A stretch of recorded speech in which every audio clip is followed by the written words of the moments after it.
background and pretending we have the music, but I'm just rolling with the punches because I hate the internet and YouTube. YouTube screwed me last week, and I'm still slightly mad at it. I know that's not the things that we should be talking about, but it's still driving up my craw here. Anyways, Chris, what's up? How you feeling right now? How was your 4th of July? It's pretty good. Pretty good? I don't really want to talk about the 4th on our show. Oh, I see how it is. It seems to be divisive, so you mean to tell me that you're not treating this like our therapy hour? I thought this is what this was. I just don't want to talk about anything that can be ever considered political because I'm not that politically active. And well, I mean, I wasn't necessarily wanting to bring up anything political. I just wanted to bring up how if you enjoyed yourself. I did some things. Yeah, that's all. I'm just concerned about your well-being. Is all. That's all. Yeah, I just it's anything relating to American history right now seems to be a touchy subject that I want to... And that's the problem. I just wanted to touch on that because I actually think it does tie in a little bit with our conversation. It's just I don't want to get into the situation where it's we just can't talk about anything because it might in some way relate to some sort of touchy subject. I just think that's a bad mindset to be in, because the idea of free speech is still a thing. And if we can't talk about anything, then, this is the point of having fun conversation, and conversations are supposed to go where they go, that's the beauty of it. It's the beauty of... You know what? You are right. And as long as our First Amendment is intact, I had a beautiful 4th of July down. Yeah. See? That's all you had to say, dude. Yes. See, for my 4th of July, I'm going to say it was boring, but that's because I never have a fun 4th of July. To me, it's just it's just another day to have a party and see people. I never consider the 4th of July this big national holiday. It's just it's just another weekend. That's all it is for me. It's just another holiday to see family and friends. And exactly, which to me is every weekend. So it's to me, it was literally just another weekend. The only difference is in this case, I didn't get to see my extended family because they were away seeing their extended family. So, wow, that's that's really a conundrum. Yeah, right. Talk about a brain bender right there. See, we didn't have to. Me, man. Yeah, see, we didn't have to make that all political. See, people, because that's the beauty of free speech. Maybe what I did was to sort of point out how aggressive it's all getting. No, I agree. And that's part of my problem is it's funny because I actually brought this up on a couple of my Marvel videos, which is that ironically enough related to the Marvel Cinematic Universe, because even Marvel, with how it seems to seep into everything, I think actually ties in with our discussion that we're going to have about this podcast episode. Because to me, hear me out. Because to me, a large part of this internet toxicity and divide comes from the Marvel movies, because those are the movies that really, if you think about it, really inspired everybody to get online and start talking about movies and made the idea of talking about movies popular. Think about it. Before the Avengers, what was the most toxic thing that you heard about in relation to movies on the internet? Can you name it for me? Movies, probably just everyone shitting on Avatar. Yeah, but that's just okay. Unjustified toxicity is what I was trying to go for. Right. No, then. Exactly. But see, and that's the problem is that which I like Avatar. Yeah, what I don't like about the overly toxic just sphere about everything is what it's leading to an overall form of censorship. And again, how that plays into our topic tonight is, well, first off, people, welcome to the Talkin TV podcast. I just wanted to point out, Chris, I love the starry background that you got. It makes us look very stylish and very different. I'm really, really impressed. That was good. How did you do that? Photoshop, essentially. Had to. I wanted to do it last week, but the size was off, so I did some reading at work today. I read an article, and not to get too into the technicals, but if anyone ever has questions about Photoshop and you don't have a friend who can help you, just go to Google, because in 5 minutes, every time I have an issue, it is quickly answered. Dude, so I'm telling you, man. To all content creators, which I know a lot of our audience is. Yeah, a lot of our audience is content creators, and I think that we shouldn't be afraid to get more educational, But yeah, no, before we dive away from all this stuff, comedy has become very divisive. Well, actually, I think because of how divisive our culture is, and I think, comedy was never meant to be taken too seriously. Exactly. Hence, the fact that it is satire. In some forms, it takes the shape of parody, which is making fun of a serious thing, because it doesn't have to be that serious. So, yeah, I mean, I was kind of maybe my straight face was a little too strong. I had a very long work day. I'm pretty tired right now, but that's kind of why I started it off like that. because I do realize that there are very real outcries and pain on both sides, but we're trying to talk about comedy today. So not everything needs to be politicized. And I think when it comes to comedy, it has been so politicized. And it's just, if we can't even get an escape from our escapism, then where are we going to go? Well, I'm actually glad that you brought that up, because that's kind of part of the, again, all of these I think are great points that we are going to talk about today in our episode. But first off, welcome people to the Talkin TV podcast. I'm the movie nerd. That's the TV nerd. You guys basically know how this goes at this point. But I'm glad that we were kind of able to get that friendly banter. I mean, it wasn't necessarily like friendly banter, but I think that it's like necessary and informative, because exactly. Yeah, not everything's going to be like you saying, "Hey, Chris, what did you do last night?" Ha ha ha. Sometimes it's got to be a little. Yeah, it has to be serious. Like that's the thing. Like as much as we may try to avoid the politics find us sometimes. Yeah, unfortunately. But we've been kind of flirting with this idea with past episodes, like you said, pre-show, Space Force, and I know other times we've spoken about comedy, it's come up, I believe, somewhere in the Jurassic World watch along, if I'm not mistaken. Couple times. It's found a way to sneak it. It's found its way into a lot of our previous episodes. But we've never really, I guess, addressed it from how we... So I don't think we know like politicments and political figures, but like just from like how the culture is like affecting comedy, I think could be good to exactly. But before we do that, what is Talkin TV? Where are people right now? Like, what is this? It's the place between what and what or something. Oh, I see. Okay, so you want to get our slogan kicked off? Yeah, we're the halfway between critics and commentators. I still gotta fine tune it, because the more and more I say it, the more and more it's like it's seeming a little hacky to me. I feel like it's criticism and commentating. Criticism and commentating, yeah, but like I said, I think there's like a smoother way to say it. You know, like there's got to be like a more marketable way to say it. And I'm still trying to figure out what that is. I like it, but at least we got it. I know, but you like a lot of the stuff that I say, even if I don't necessarily like it. I think that's a big difference. I love how just relaxed we become with our audience to have these kind of like conversations. We have to be in public. Yeah. You think Rogan is half as successful as he is because he's stressed out and going apeshit all the time? No, he's relaxed. Sure he's stressed out, but he definitely is. Yeah, but he doesn't show it. Relaxed as well. Exactly. And I think that's what it comes down to. But exactly today we have like a lot to talk about. So Dom, why don't you just like let's get into it? Yeah. So people, it's been no secret that I brought up over the last couple of weeks, and just that we've brought up in general our own personal thoughts on everything that is going on in the world today. And without diving too far in, we're about to talk about an issue that, to me at least, has arguably become like the most targeted in this overly toxic, overly political, very cancel-oriented culture. And it's difficult because I feel like it goes back to, I feel like the majority of this started even before all the corona craziness with the Me Too movement, but there were instances before that happened. And what we're talking about today is we had an overall general idea for what we were going to talk about, but I feel like if the opening conversation says anything, it's that's not necessarily, that's only going to be a small part of it, which is the idea of comedy. Now, to me at least, I like I said, everyone's got their own definition of comedy, but to me, comedy is any subject matter that warrants discussion that can make you laugh. But the thing about it is that it takes a lot of different forms. Obviously, there's just like simple pratfalls. There's easy like physical things that can make you laugh, just like people doing dumb physical things.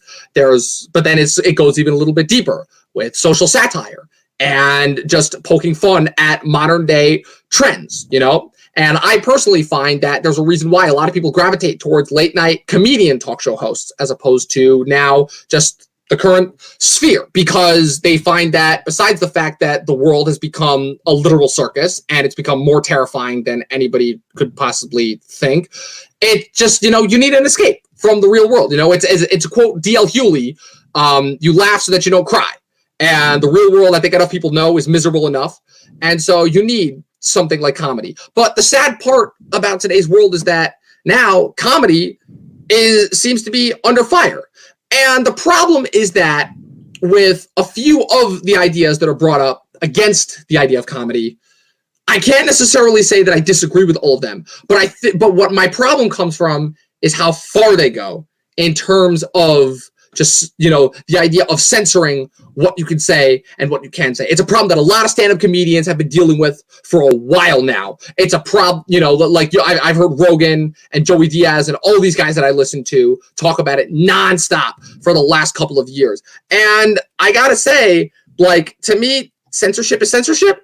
And the idea that yes, I do think that there are certain things that should be talked about, but I also think that, again, if you don't have a free platform in order to experiment, then like, what's the point, you know? So Chris, those are kind of just my personal thoughts at it, but I want you to know, like, kind of talk about your relationship with comedy. You know, like, obviously we're a film and TV podcast, and so we're going to get into like comedy, films, and TV, but like, what is kind of like your earliest memory? Like, what is your relationship with the genre of comedy? Yeah, well, comedy is my favorite genre, I would have to say. You know, I love my shows like Lost and Stranger Things and those types of shows, but there is rewatchability in those shows, but for every one of those shows that I rewatch for comfort food, there's like 8 sitcoms. Stand-up comedy is something I've been getting into more and more lately as well. I've been watching a lot of, like, over this quarantine, you know, Patton Oswalt's new special and Jimmy O Yang, and just kind of finding my taste, which has been really fun. And realizing that some of these actors who are really good on camera aren't quite the best when they, you know, get on a stage, and vice versa. And that's been really cool to see. But for me, comedy it's comfort food. It's what I always try to write, but then get frustrated with the writing process. Although I've been sort of getting further than I ever have lately. Maybe in 2 to 3 years, you guys will have something, because it takes time. But comedy to me is something that I even have, if we want to put it on more of like a, you know, a micro lens here, it's just kind of like who I am as a person. I've never taken things too seriously. I mean, there's go time. We have our production meetings. We plan. We get stuff done. But if there's like a big issue, if there's like incident happening, I always feel the need to cut it with a little bit of comedy, because I've never personally been in a situation, thankfully, that was so dire or so drastic that the outcome could have been catastrophic.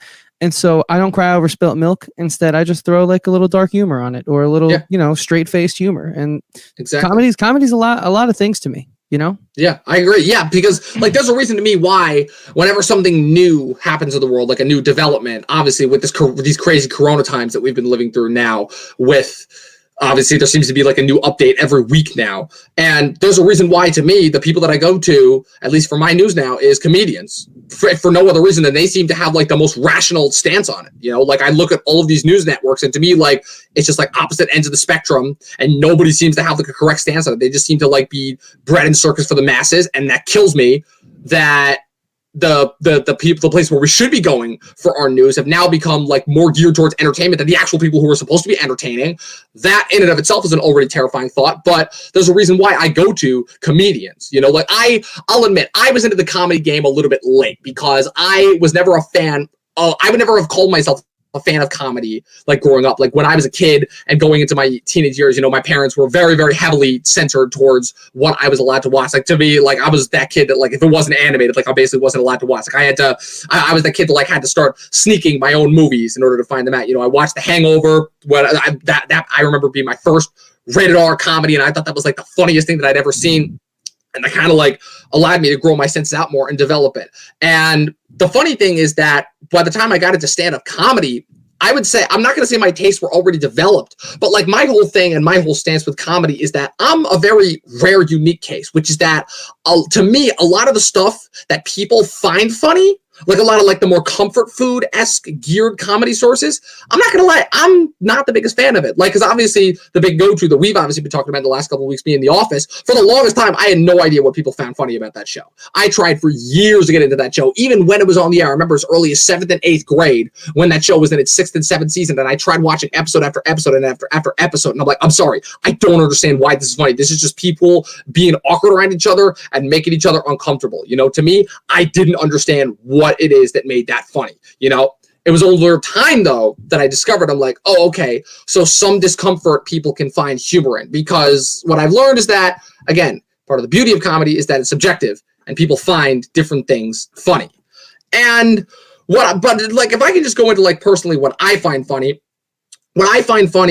is kind of, again, what you mentioned with satire, but I also enjoy when people, again, can take a heavy issue and obviously make light of it. But where I'd like to make a difference is, to me at least, and I think it's kind of why we're coming down to the divide in comedy, is I like people who can talk about an issue and talk about it in an intelligent manner. You know, like you take a guy like Dave Chappelle, where Chappelle, I don't think that man has a single unfunny bone in his body. Like, he's just one of those guys that naturally everything that he says is hilarious. And I've heard from behind the scenes, half the time he isn't even trying. Like, he literally walked away from Chappelle's show because they wanted to pay him a ton of money, but they wanted to modify his jokes in order to like be more appealing to censors and advertisers. And he walked away and just went to Africa. And when he came back, he literally just did stand up in the park, and he gained a huge following. And then when he came back, like, he like had 2 specials on Netflix, and it was like basically like, almost like the second coming of God, you know, like, but that's Chappelle. That's a very unique case. But the thing about Chappelle is that every single issue that he talks about, while also being hilarious, is like he talks about it in an intelligent manner, you know? And I look at all of my favorite stand-up comedians that I've come to love over the years. Like, to me, I could easily say like the top 6, my favorites: Chris Rock, Chappelle, Bill Burr, George Carlin. Who else? There was one other guy. I would say even Aziz Ansari's most recent stand-up special. You know, those are the guys that I go to where it's like, to me, it's like, okay, I get it when people can make stuff funny, but to me, it needs that extra little bit of edge. I need that little bit of insight. You know, to me, comedy is only as funny as the person who's doing it and the person who's actually giving some insight into it, you know? Like, so that's kind of like where I come from. So I guess that's what sets me apart from a lot of people. Am I in favor of like comedy ever being censored? No, I don't think anything should ever be censored.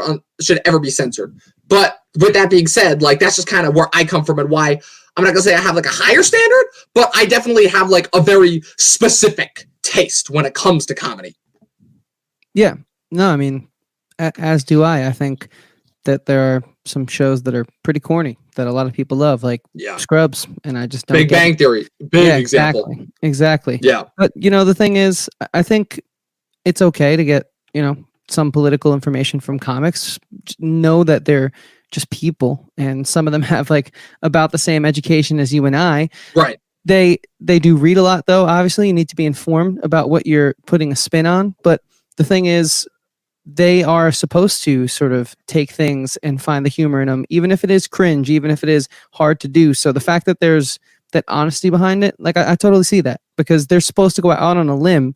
And in some cases, with, I guess, some of Chappelle's most recent specials, I watched the one where he was in the jumpsuit, and he's just kind of exposing things for how insane they are. And it's just kind of like, am I laughing at his joke or the fact that this has just been being pulled over my eyes the whole time? And that's the thing. Like, I attribute that even going back to watching Rock, his specials in 2004, like, because Rock was doing the same thing. Like, his special Never Scared to Me is one of the funniest things I've ever seen. But he was just pointing out stuff that I'm like, yeah, I know this is true. You know, just based on mental thought processes at the time, and hear what my parents were saying about stuff at the time. You know, I was too little to understand it, but even going back, I'm like, yeah, that totally lines up with everything that was going on, you know. And it makes sense, because the problem when I try to look at anything from a political standpoint is the idea that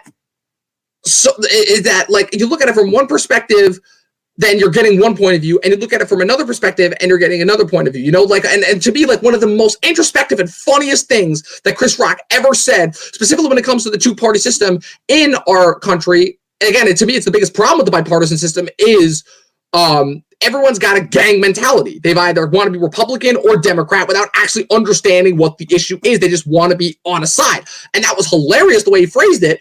But I'm also like, wow, that actually has a lot of weight to it, and that makes more sense than anything I've ever heard from any of the 2 sides of the political parties, you know? And so I kind of guess like that's why I gravitate towards things, you know, because to me, at least, I think that most rational-minded people gravitate towards to them what makes the most sense as they try to be as educated and well-informed as possible. And to me, that's, for the most part, always been stand-up comedians.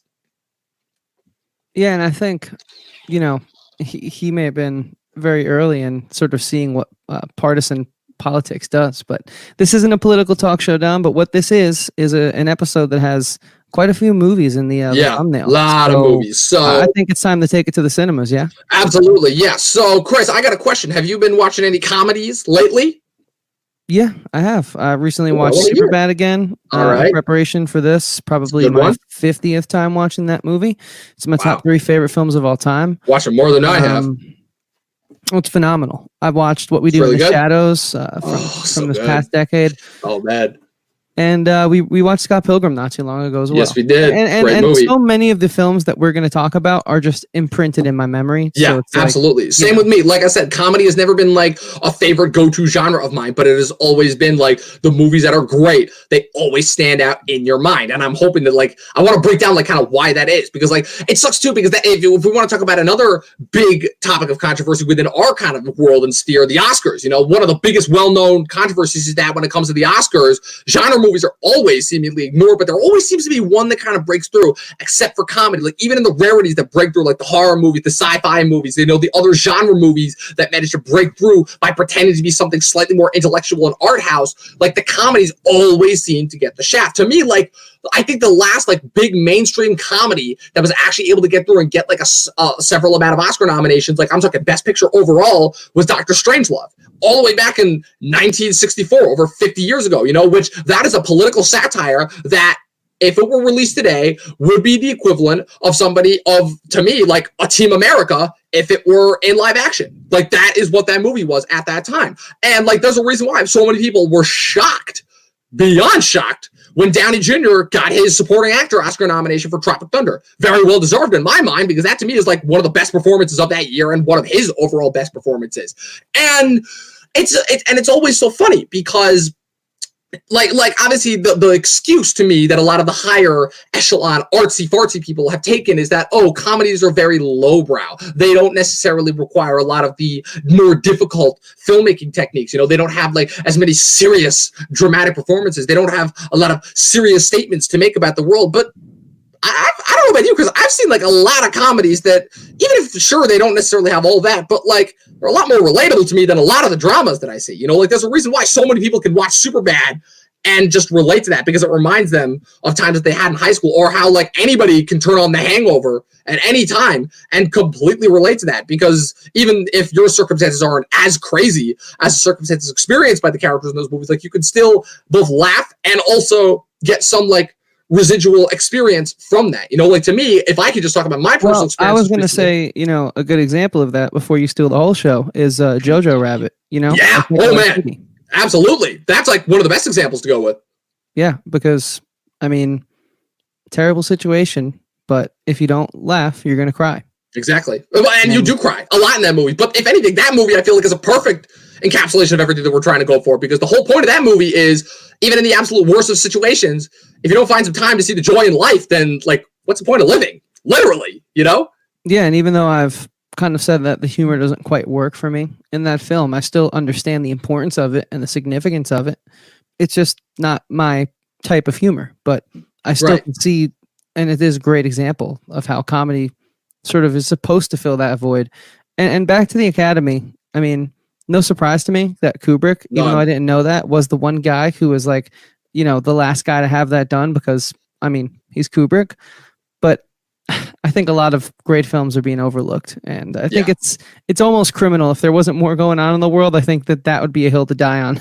Like, look at like just a couple weeks ago, to me, like we reviewed The King of Staten Island, Judd Apatow, Pete Davidson's latest movie, and that's both of our favorite movies of the year, and a lot of other people's too. You know, and besides just being like another kind of good coming of age story about like I said, the man-child, which is a characteristic that we've talked about a lot, like. There is just something that is so undeniably relatable and charming about that movie, you know? And, like, there's a reason why when it comes to stuff like that. Like, I remember listening to my buddy talk back in the day, like, on YouTube, before YouTube was even a big thing, about how, yeah, he should be watching all these dramas, and, yeah, they may be more important film, but, like, you can't beat a good comedy, you know? There's just something undeniably relatable and charming. Like, there's a reason why so many comedies, at least back in the day, were just, like, but, like, there were, like, you could have, a comedy that was, like, released on a relatively low budget against, like, a big budget drop, like action movie, and that comedy could still clear like a decent amount of its budget back, you know? Like look at 2008. 2008 to me was like the summer of comedy, because in that summer alone, we got Tropic Thunder, Forgetting Sarah Marshall, the Step Brothers, Get Him to the Greek, and no, not Get Him to the Greek. Sorry, I'm getting my years confused now. And there was one other big one that year. Oh, You Don't Mess with the Zohan, Get Smart. All in that summer alone. And they were like all relatively well received and all relatively like successful movies, you know? So you want to talk about, you know, why comedy is important? I mean, look at Seinfeld It's a show about nothing. The creator has gone on record to say that multiple times. They joke about it on their episode of Comedians in Cars Getting Coffee, but the thing is, it captivated an entire generation, and it still does. If people go back and watch Seinfeld, I haven't met anyone who doesn't love it. And it's because, it's this small, 20, 25-minute show, and they're just some people going through life in an apartment, kind of making fun of the little things that happen and sort of trying to figure out how to become an adult and be an adult in their case. But it's like everyone goes through that. So it's important to sort of, take those stresses and sort of, you can't be too worked up all the time, because if you don't laugh, you're going to cry. And the thing is, life is tough. Life is hard. It's not easy. Being an adult is difficult. And so I think that's why people write these shows. They're not just writing it to like make money. They're writing it because, hey, having your refrigerator break sucks. So we're going to make a joke about it, because what else are we going to do? And I think it's like a really good coping mechanism that kind of, I think with all that's going on right now, but also with just how the Academy also doesn't prop these movies up, and as far as like Netflix goes and all that, there's so many shows on these streaming services that the ones that really break through have to fight to break through. Like, there are good comedies on Netflix, but no one's really talking about them aside from like a few of the big ones. So I just think it's like so many different factors why comedy has kind of like fallen, in my opinion. But I think it's now more than ever that we need to realize how important it is to have that sort of like shut your mind off from the craziness, the 24/7 news cycle, the whole doom and gloom. That's what comedy's for. Yeah, definitely. Even if you're just like, not like us, we appreciate it. We analyze the film. Even if you're just a normal person, like you have to have that escape, right? Especially for normal people. The normal people are the ones that need the most. There's a reason to me why, and it sucks too, because the problem is that, like, to me, a show like Seinfeld, even as groundbreaking as it was, I feel like couldn't exist now, because the problem is that it's almost too normal, and there's nothing that adds any extra thing in order to make it stand out. That's the second part I wanted to get into on this conversation. Because you're right, that is the problem overall, is that gets into like kind of the Netflix part of it now, and the fact of all these streaming services have allowed for there to be too much content. And now for like just like a regular comedy, like you've talked ad nauseum about one of your favorite shows being Kim's Convenience, and I know that a lot of people have recently gotten into that show Schitt's Creek on Pop TV. Like, my family has been talking about that ad nauseum. But to me, it's almost like now, and I'll admit I'm fully a part of this, is that like people, again, these shows, they all need that like extra factor and like just to get noticed, because like there's so much content that stands out against the, that it can't like stand out against the grain, like, Chris, how many other people do you know that talk about Kim's Convenience? No one. Exactly. Like, how many other people do you know that talk about Netflix is atypical? Sure, there's a few, because exactly. I know like one other person, but that's because like that show's really cool, because it sort of shows like, all right, well, autistic people, they have it rough, but like they also can like traverse the world. It's like empowering in a sense. Right. No one talks about it because there's just so much content. And if anything, it makes it even more disappointing when something like Space Force breaks through, which is only held up by its massive ensemble cast. And you find out that show, besides pretending to be smart, actually has no interest in being smart and just has the same lowbrow jokes that you've seen a million times over again. And it's just, once again, another reinforcement of, this just has nothing new and to say about comedy. This is only recognized because of the celebrity that's involved with it, except the celebrity isn't even doing it any favors. In a sense, it's kind of like we've gone back to like the early 2000s comedies where they were loaded with big names just to sell it in the theaters. But the thing about those movies, the scripts were awesome. Yeah. And the comedians delivered their lines. Yeah. And the actors, like everyone, but now we don't have all the things that make the star-studded cast, aka Space Force, work, or other shows. So it's like, and if anything, it's the kind of the thing of that held that is because you're right. That was at a time where comedy was starting to suffer. Like kind of the I'm not going to say the Farrelly brothers almost killed it, but like we were kind of getting used to kind of like that overall, like almost like the slapsticky tone that they brought into a lot of those comedies that they were involved in. And then Jay Roach, I feel like was a big part of that. Like I know a lot of people love the Austin Powers movies. To me, like Jay Roach, I feel like was starting to bring about a lot of the parody tropes and cliches that we were starting to despise, and that almost seeped its way into the 2000s. But then, lo and behold, in came Judd Apatow and Paul Feig with Freaks and Geeks, and then that allowed Apatow to get enough clout to really change the game and bring comedy back to what it is that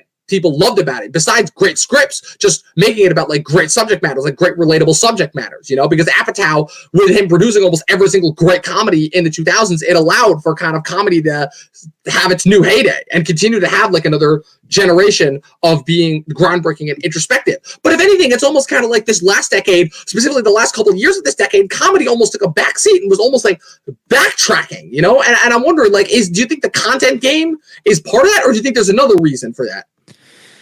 I think there's many layers. I think the saturation or oversaturation rather of the market is a big part in that. I mean, Lil Dicky just produced his first show with Andrew Santino, and it was really good, and I enjoyed it, and it was kind of like what you would expect a musical comedy to be. It hit all the right beats, and even for someone that is as popular as he is, he's like the 150th most listened to artist on Spotify. I looked it up before we did this chat just so I can like show his influence and his power. Even that show had its like minute under the sun, and now it's gone, and everyone's on to the next one. And that seems to be like the going trend now. It's like at best, like there's no way for anything to really have any staying power. You know, it's just like it's there for a brief minute, and then it just gets replaced by the next week. I think comedy was one of the first creative mediums to come under attack from cancel culture before we knew it was cancel culture. Like you have Kevin Hart apologizing for something that he said, which we're not going to talk about whether we think it was right or wrong about what he said. That's his life, but that took a hit. And then you have like, you know, more recently, like Joey Diaz coming under fire, and all these people that are just being attacked left and right. And sure, Rogan even, I think, saw something recently. Like he was basically able to circumvent it, but like even he was starting to see like a little bit of something. Because Joey Diaz said something on his show, and so he kind of laughed along with it. But no one wants to take into effect that they were all drinking and getting high on that episode and whatever. This is old Rogan, you know, when Rogan was sort of like, you know, why. One of those things where I think we just need to like understand that like that's what comedy is supposed to do. Comedy is meant to it's meant to poke fun at the touchy subjects, the things that you know are wrong, but they're supposed to take a risk. They're supposed to go out on a limb. Like even, you know, guys like Jerry Seinfeld, when they were coming up, who were super cut and dry, super clean, their act was still popular though, because they were like still saying things about like, you know, the nuclear family that like people didn't really think about that way. They were still like poking and prodding. And so I think like this whole cancel culture, this whole coming after someone and like, you know, not giving them a chance to defend themselves, even if they were wrong, but just going so quickly to cancel, it's kind of made people afraid to take risks. And so some of the more recent comedies are just suffering because of that. Like look at Space Force. We kind of talked about this on our Space Force episode. There was a lot of potential there, but it never saw its potential, I think, because of the fact that like had to play it safe because we can't risk getting canceled from either side. And that's just my opinion, but it's what I believe. Well, and what's even worse than that, I'll add you one more to that, is what's even worse than that is on top of cancel, but before like actually even putting any thought into it, is besides the fact that half the people who are involved in cancel culture don't actually believe in or understand or care about the thing that they're actually doing. Again, going back to the gang mentality part of it, they just want to be a part of something. In addition, it's the fact that half the stuff that they're trying to cancel is it basically almost comes off as like a form of censorship, you know? It's like, let's just be a part of this because it's the cool popular trend right now without actually taking the time and thought to understand what the problem is here, you know? Like, to me, I feel like the problem is that we do have to talk about the flip side of that, which is this idea that,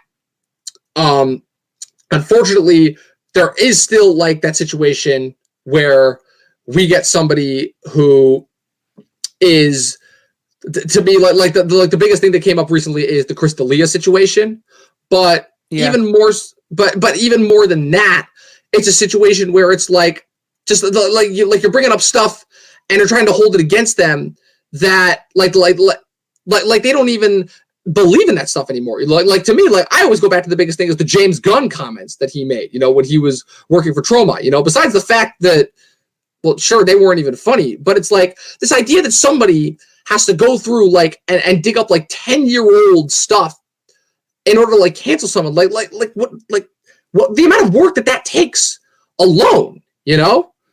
Yeah, you know, all I'll say about Chris D'Elia is obviously what he did was terrible and wrong. I think anyone that has a moral compass can see that. But I think one of the things that we need to also consider is like, there are comedians out there who have had the knife come down on them who ended up being innocent, but no one ever wants to go back, and no names are coming to me right now, and I don't want to say someone's name. Look at Aziz. Look what happened there. Yeah, and he is proven innocent because it was, I guess it was taken out of hand, and so, but no one wants to like give them that back, and so I think it's like a big fear for comedians, like, oh God, what am I going to say? I have to really think about what I'm going to say, where it kind of takes the art away. I think it takes the art away. And I think if you look at like some of Rogan, for example, who's not just in front of the screen amazing, but behind the screen incredible, Future Man's pretty cut and dry. There's some jokes they could have made, traveling time and doing all that type of stuff, but the typical Rogan jokes that would have been, you know, risque weren't there, you know. And I haven't watched Preacher, but that's more of a serious show. But like, it's just like, I heard his movie last year with the person throwing up in the middle of church and stuff. Oh, the night that before? Was just like cut and dry and super safe. And it's like, it was. I'm and more recent Rogan comedies that I've seen, like, they just haven't taken the same risks that his earlier. And I think it's just because they don't want to lose their livelihood. They have families. They've gotten accustomed to a certain lifestyle that, you know, they have to keep working to live and to keep their families afloat. Like, yes, they're super rich, but they worked hard for that. You know, they wrote incredible films and TV shows that resonated with millions of people.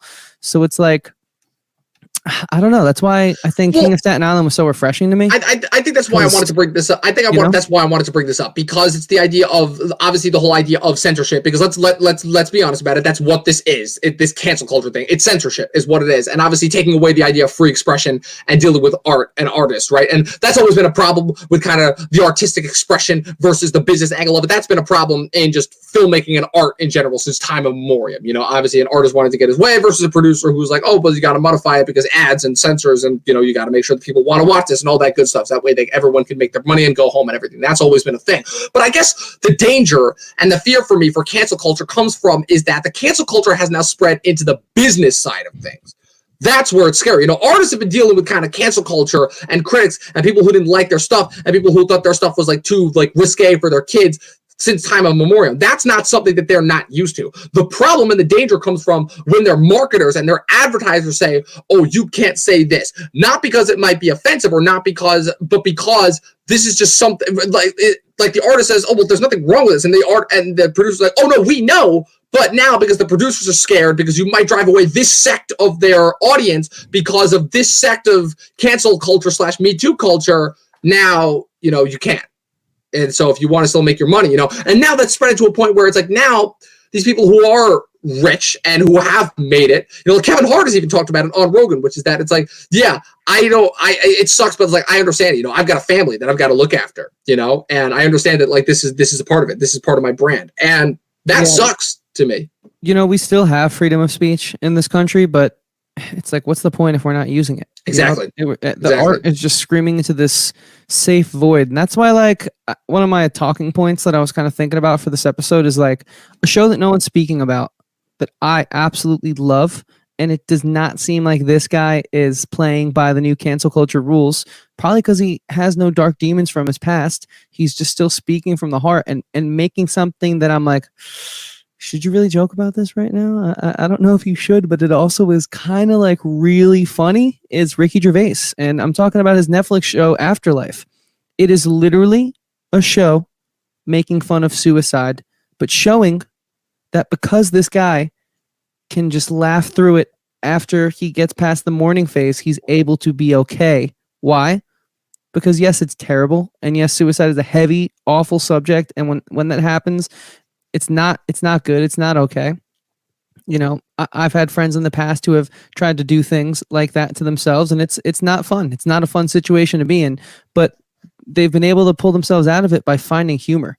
And so like, this is such a risque thing for Ricky Gervais to do in 2020. I couldn't believe it when I saw this show it came out last year. I could not believe it. Well, like, what? This is I'll do you one better. And you're doing this, but that's what we need more of. I'll do you one better than that, which is one of mine. And Chris, you've seen me and a couple other people talk about it recently. Is one of my favorite shows favorite new shows, arguably to me, on network television alone, aside from HBO, one of my favorite shows that I've seen pop up in the last couple of years is Donald Glover's show that he created, Atlanta. Like, I have to watch that. You want to talk about a show that pushes against the boundaries? Like, besides the fact that it's pushing against the boundaries of race and what we perceive that and how we perceive that in our country, kind of the norms that we've come to establish, and like kind of breaking those down and kind of examining what that is about. Like, just the fact of, like, put this in perspective. Like, there's an episode, I'm gonna get a little bit specific here. I believe it's episode 7 of the first season called BAN. I forgot what the initials were, but the entire episode is Donald Glover's cousin in the show, at least portrayed by Brian Tyree Henry, Paperboy, is getting interviewed on this network. And one of the subject matters that they touch on is this idea of this this kid who sees himself as actually being white, even though he's clearly not. And so when they interview him, he's talking about the idea of like, oh, I'm a 38-year-old white guy trapped in, an African-American man's body. And he's got this this wig on, but Paperboy is laughing hysterically. Next thing you know, they bring up trans rights, and the guy is like, oh, I don't believe that trans rights should be a thing at all, And like, but that's like the stuff that they're talking about on that show. Like, it sounds crazy risky. It is insane, but it's tackling from an intellectual standpoint while also being as absurd and surrealistic as humanly possible, but like it still has something to say, and it just breaks down kind of like all the absurdities involved in these situations, and that to me is hilarious and introspective. And I'm like, that's the stuff that we need right now, but also that's the stuff that comes from freedom of expression, and I can't help but wonder that if everything is censored, like, we don't get something like that, And you know what? I haven't seen that. That show is on my list of things to watch after I finish a few shows that we have coming at you later this month. I won't spoil it right now, but that's like that and What We Do in the Shadows TV show, the first two things on my list. But I just want to say this. That sounds incredibly risky, and I can see it offending a lot of people, but the context obviously comes from a comedic show. Yeah. And that's what comedy is supposed to do. It's supposed to push the envelope. Not all comedy has to do that, but a lot of it has. And, that's what, like, I'm glad that there are still shows taking that type of risk. Haven't seen the episode. I'm not too familiar with how they present the subject matter, but I just think it's important because, like I said, we live in this 24/7 news cycle of doom and gloom. A little while ago, not too long ago, it was terrorism, and it was nuclear bombs, and it was all this stuff. And now it's like, people are just going crazy in the streets, and it's like, when will it stop? You need to unplug. You need to just relax a little bit, and that's what comedy, I think, is for, especially in these kind of times, because we can't ignore that, I think, and we haven't in this episode. I think we've been pretty respectful about talking about it all, and but we have to talk about it is the problem. Like, these are the conversations that we have to have. And so that gives me hope, because that's what, like, comedy's for, and sure, you have a movie I really love, Pineapple Express, which is obviously just two potheads going on a crazy adventure, mixing it up because they were high, and they got the information wrong, and all hell breaks loose. That's fine, that's fun, but like, starting this conversation off with stand-up's jobs kind of like is to sort of look at what's happening in the zeitgeist in the world and push it and expose how they think it's silly and expose how they think it's outrageous. You might not agree with them, but they have a right to do that, and they shouldn't let the pop culture influence their creativity. I mean, it never has before. Why is it now? Yeah. Why is it now that people are afraid? So I guess then my last point that I wanted to bring up before we took off, because I do think that it is a valid point that we should bring up and that should be brought up as a part of this conversation whenever, is we do have to tackle it from the opposite end of perspective. And as much as we have been against censorship, and as much as we have been against the idea of canceling kind of freedom of speech, but we do have to ask the question, is there a point where comedy goes too far? Because I can think of 2 examples most recently on my mind that people have thought were hilarious, that when I watch it, I'm like, I'm sorry, I don't find this funny. And if anything, I just don't think that this is just interesting or is a topic that like should be condoned in any way. Do I think that it should be canceled? No, I think the people who enjoy it for whatever reason, sure, let them enjoy it. But I also think that like, I think there is something to be said, I think like a big thing, I know a lot of people love Ace Ventura, and I finally watched that recently, and that movie was hella a lot of fun. But that movie, the big part of that movie, like the entire twist of that movie, comes from making a trans joke. And I'm not going to say that it's the worst trans joke that I've ever seen, but it is certainly, in my mind, kind of made in poor taste. And I'm kind of going to go out there on a limb and say I don't particularly find it very funny, you know? Because to me, the reason why you watch that movie is for Jim Carrey and his ridiculous antics. But the movie itself, that's like just any typical, like, generic, terrible, like noir plot that you've seen. It's just like done for comedic purposes. And the reason why you watch it is for Carrey. And that kind of gets into the celebrity aspect. But another more recent example that I saw is I saw this movie called Observe and Report from 2009 that was created by Jody Hill, who is the creator of Vice Principals and The Righteous Gemstones and Eastbound and Down. And he's done a lot of movies and TV shows recently that have been really funny. But Observe and Report, I had a big problem because that, to me, aside from just being not funny at all, that movie to me was condoning like very dangerous, reckless behavior and took like a really, to me, terrible stance on mental health and how we perceive it, and just like kind of excusing a lot of just terrible human behavior, you know? So I guess that's kind of like my question that I wanted to wrap up with is there a point where comedy goes too far, and what should the reaction be to it, if any? So this is just my opinion, and I can already see people getting mad at this, but it's just at the point where while we still have the First Amendment, I'm going to say this. I think that I know exactly what you're talking about with Ace Ventura. Yeah. I grew up loving that film. That film has a huge place in my heart because that's like not my grandpa's still doing good, so don't get sad, everyone. But it's like we used to watch that film ad nauseum. There was the Pink Panther and Ace Ventura, and those are the films that I would watch with my grandpa, and I loved it when I was a little kid, and I have watched it in my adulthood, and I see exactly what you're saying. So what I think is in 2020, yeah, that's not okay. But I also think like there was a lot of things that we did in the 90s as a society when you and I thankfully were little kids, because I would hate to have been a part of it. But like, I was like there was around for the last 3 years in the 90s. Yeah, there was common like homophobic slang that was just used to like describe things as like not cool, which is not cool. There was so many crazy things that now it's just like, how did we think this was okay? And I think it's because like society is always going to evolve and change, and we need to allow society to evolve and change. And it's like with history, right? We can't destroy history because then we'll repeat the same mistakes. We need to learn from our history. We need to go back and we need to be like, okay, this was wrong, but more importantly, why was this wrong? Because if we can figure out why this was wrong, then we won't do it again. Yep. But we can also figure out a way to still be funny, because we won't have to worry about making the same mistake, even if we don't mean to do it. So many people, I'm sure, didn't mean to do it. Whether or not Kimmel was lying or not, he claims there was nothing malevolent behind his, SNL skit from the 90s.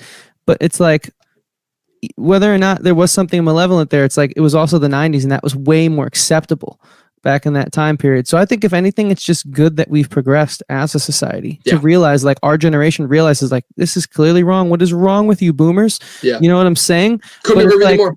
It's like we can't erase it though, because then we will make the same mistakes 20, 30 years. You're right, because, and I'll go you one step further. To me, I hate the idea of destroying history, because to me, and again, I'm gonna go there. I'm gonna go there. To me, the equivalent of destroying history, when you're destroying history, and rather than learning from it, rather than taking the idea of like, okay, this happened, this is a thing, because you're right, all these examples that I brought up are in the past, but there's a reason why. Is because to me, the people who are going to be the best off for the future are the people who learn from the mistakes of the past, understand why they happened, and can move on from it. The people who just want to destroy it and pretend like that never happened, to me, that's worse than censorship. That's rewriting your own narrative. And that is so much worse than anything that could ever happen, because to me, that's Hitler burned books for a reason, Yeah, I'm going to go there. I am absolutely going to go there. Yeah, and I think it's I'm really glad we still have that history, because I hope not that something like the Holocaust never happens again, because we have learned from it clearly as a society. Like, we've continued to learn from it and study it, as messed up as it is, to not repeat the same mistakes. And I think that's why I love talking about like these conversations that aren't just about like dissecting a specific film, because, take it how it is, whether this upsets you or this makes you happy. A lot of people kind of don't really watch traditional news. They kind of get their news from the people they follow on Twitter, via the celebrities of Hollywood, and via like the TV shows and the films they watch. So it's kind of just like, you know, if these creators are learning, well, then maybe there could be some of like the updated moral compass being like, you know, pushed into the films and TV. But we also can't, like, you know, they can't go back in time. I'm sure Jim Carrey like regrets that. I'm sure like there's got to be at least one person that worked on that film that's like, oh man, that really sucks. You know, that the film got those criticisms at the time. Like, I think Roger Ebert, besides Roger Ebert just not being a fan of that movie at all, Roger Ebert like specifically brought those criticisms up in 1994 when that movie came out, you know? Well, and I think it says a lot that like there are more people now thankfully agreeing with him. And but I think you can't, people still love that movie. Delete your history. You know, you cannot erase your history because we can't go back in time. Whether or not Back to the Future will have you believe that. And that's all I got. I don't want to talk myself into a corner here or say something that I don't mean. If there's one thing, I'm tired, but if there's one thing that I've learned, it's that that you guys can take away from this conversation is very, to me, I would think, intellectual and very more so grounded and realistic conversation. Again, this wasn't kind of like our usual light, funny banter, but if you want that, then tune into our watch along on Friday at 9. It's hard to be funny in these PM times, sharp for our 10-year anniversary for Inception, because I don't know about you guys, but I've got a lot to say about that movie. And even though that movie's a rather serious movie, there's some funny things to say about it. But people, if there's one thing you can take away from tonight, it's don't try to pretend like history didn't happen. Learn from history, understand it, and understand that it doesn't drive the actions of today.